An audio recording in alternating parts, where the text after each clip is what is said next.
Hi, I'm Jill Nation, and this is my Designated ELD video. We've been studying food webs in my summer school science class, so I planned a lesson around that. So the basic assignment was just for each team of students, which was between 3 and 4 students, to research a specific biome like the desert or the temperate forest or the tundra.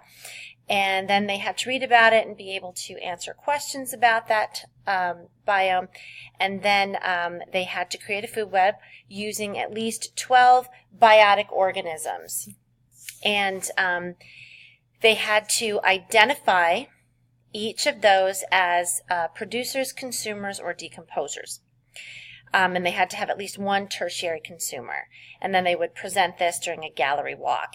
Now, notice that the word identify is in red. That's because it is a precise academic verb, and so I decided I wanted to focus on that verb in particular because that is one that does show up on many different science tests.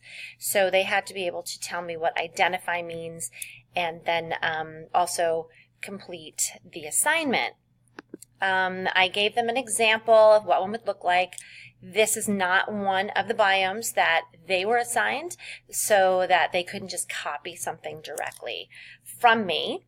And I did also identify producers, right?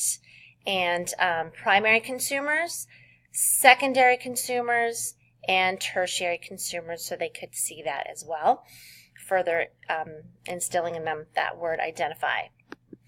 Then, of course, I just gave them basic rules for the gallery walk. We put the posters around the room when they were finished, and then they were given Post-it notes. One color was for improvements that could be made, and one was for praises for how wonderful a job they did.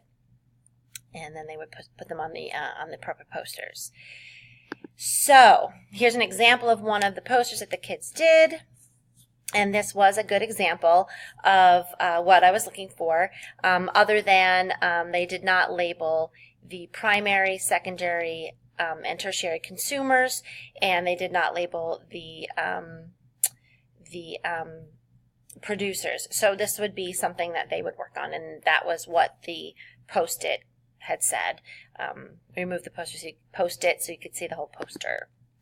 Okay, so then when we go through that and what, explaining what the positives and the drawbacks were of each of the posters, then we went back and the kids could then come up with a new way to ask the question. And I kind of gave them a shell for my English learners that are in the summer school class, and then the other kids could just kind of come up with a question on their own that would mean the same thing.